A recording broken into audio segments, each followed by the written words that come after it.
అందరికీ నమస్కారం. ఈ నెల 9వ తారీఖున ఎక్స్ఎం గారు బంగారపాలెం మండలంలోని మ్యాంగో మార్కెట్ యార్డ్ విజిట్ చేస్తున్నారు. దానికి సంబంధించిన వచ్చిన అప్లికేషన్లో ఉదయం 11 నుంచి మధ్యాహ్నం 2 లోపు ఆ మార్కెట్ యార్డ్కి విజిట్ చేసి ఆ లోకల్గా ఉన్న ఫార్మర్స్తో ఇంటరాక్ట్ అవ్వడం, వాళ్ళతో మీటింగ్ పెట్టుకోవడం అనే ఉద్దేశంతో అప్లికేషన్ పెట్టడం జరిగింది. అప్లికేషన్ని మాజీ ఎమ్మెల్యే సునీల్ కుమార్ గారు సబ్మిట్ చేయడం జరిగింది.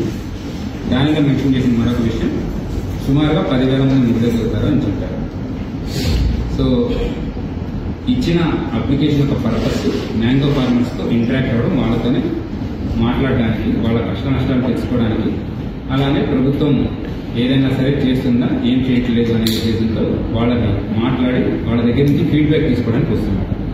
సో దీనికోసం మేము మొత్తం ఇప్పటివరకు ఫీల్డ్ విజిట్ చేయడం జరిగింది. అలానే హెలీప్యాడ్ ఎక్కడ ఉంది, మ్యాంగో మార్కెట్ యార్డ్కి ఏ రూట్లో వస్తుంటారు, దీని గురించి మొత్తం వర్కౌట్ చేయడం జరిగింది. ఈ వర్కౌట్ చేసిన తర్వాత మేము హెలీప్యాడ్ దగ్గర సుమారు 30 మందికి మనం పర్మిషన్ ఇవ్వడం జరిగింది. అలానే కాన్వే వెహికల్స్కి పర్మిషన్ ఇవ్వడం జరిగింది.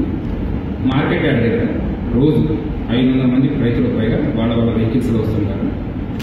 సో ఈ మీటింగ్ కొరకు, ఇది పబ్లిక్ మీటింగ్ కాదండి, ఓన్లీ మ్యాంగో ఫార్మర్స్తో మాట్లాడడానికి, వాళ్ళతో ఇంటరాక్ట్ అవుతుంది ఇష్యూ కోసం వస్తాను కాబట్టి మనం మరొక 500 మందికి వచ్చి ఇంటరాక్ట్ అవ్వడానికి పర్మిషన్ ఇవ్వడం జరిగింది.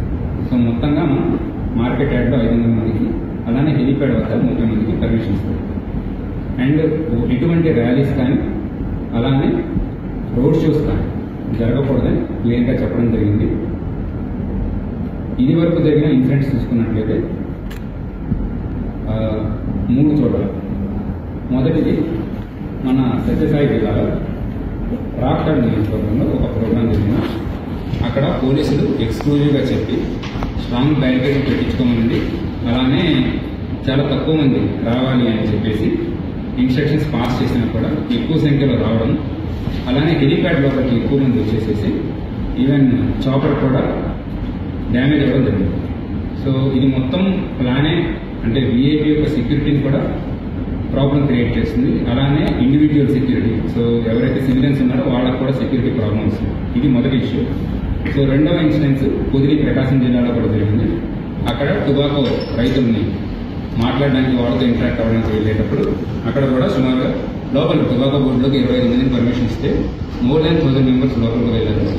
టుబాకో బేల్స్ ఏవైతే ఉన్నాయో అవి డ్యామేజ్ అవ్వడం, లోపల తోపులాటలు తగ్గడం, so stampede kind of situation జరిగి కొంతమంది పోలీసుకి మరియు సివిలియన్స్కి కూడా గాయాలు.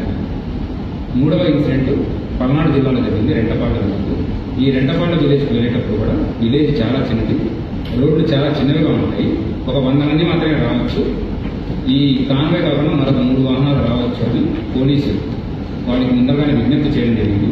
బట్ ఇది కాకుండా నేషనల్ హైవే మొత్తం బ్లాక్ కావడం, అలానే నేషనల్ హైవే మీదే ఒక వ్యక్తి ప్రాణం పోవడం, అంబులెన్స్ సర్వీసెస్ కూడా డిస్టర్బ్ అవ్వడం జరిగింది. ఇవన్నీ కూడా దృష్టిలో పెట్టుకొని, అలానే ప్రస్తుతం మన బంగారపాలెంలో ఉన్న political scenario, law and order situation కూడా దృష్టిలో పెట్టుకొని మనం ఈ 500 మందికి, అలానే హెలీప్యాడ్ వద్ద 30 మందికి పర్మిషన్ ఇస్తాం. దీనితో పాటు లా అండ్ ఆర్డర్ సిచ్యువేషన్ తప్పకూడదు, అలానే ఎవరికి ఎటువంటి ప్రమాదం జరగకూడదు, విఐపి వచ్చి సేఫ్గా వెళ్ళాలి అనే ఉద్దేశంతో మనం మరికొన్ని కండిషన్స్ కూడా పెట్టాము. ఇందులో ఉన్న కండిషన్స్, ఏ ఏరియా అయితే సరే మనము మ్యాంగో మార్కెట్ యార్డ్ ఉందో దాని పక్కనే కూడా స్కూల్స్ ఉన్నాయి, అలానే చాలా పెట్రోల్ బంక్స్ ఉన్నాయి.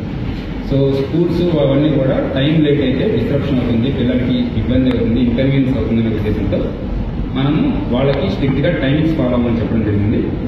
అలానే హెలీప్యాడ్ వద్ద ఇంతకుముందు జరిగిన ఇన్సిడెంట్స్ని దృష్టిలో పెట్టుకుని స్ట్రాంగ్ బ్యారికేడ్ని డబుల్ లేయర్ వేసుకోమని చెప్పడం జరిగింది.